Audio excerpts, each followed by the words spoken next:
আসসালামু আলাইকুম। আপনাদের এখন দেখাবো পেঁয়াজের চারা থেকে কীভাবে লাগানো যায় সহজ পদ্ধতি, আধুনিক পদ্ধতিটা দেখাবো। প্রাথমিকভাবে কাটতে হবে যাতে করে নুয়ে না পড়ে। কাটার পরে এটা লাগানোর কিছু টিপস আছে যেটা খুব ইজিতে লাগানো যাবে, সেই পদ্ধতিটা আপনাদের দেখাই। দুই পদ্ধতিতে লাগানো যায়। একটা হচ্ছে বড় বড় লাঙ্গল দিয়ে, আর একটা সহজ পদ্ধতি খুবই ইজিতে লাগানো যায়, সেই পদ্ধতিটা আপনাদের দেখাবো। আধুনিক পদ্ধতি এটা। প্রাথমিকভাবে এরকম করে কেল করতে হবে। কেল করার পর খুব দ্রুত এইভাবে পেজ রেখে যাবেন।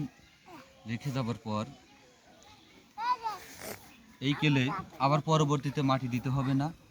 এইভাবে যখন আর একটা কেল তৈরি করবেন তখন ওইটার মাটি গিয়ে পূরণ হয়ে যাবে।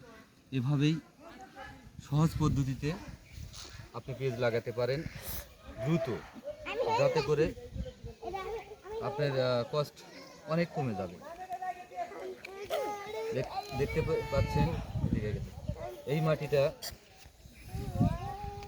এই কেল যখন টানা হবে এই শাড়িটার আর একটা শাড়ি যখন টানবেন এই তখন এটা এমনিতে পূরণ হয়ে যাবে।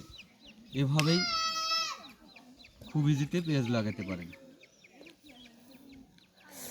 আবারও দেখাচ্ছি এই শাড়িটা কীভাবে পূরণ হয়। দেখেন, এই পদ্ধতিতে লাগালে এই মাটি যতটুকু যাবে পেঁয়াজ হওয়ার জন্য যথেষ্ট।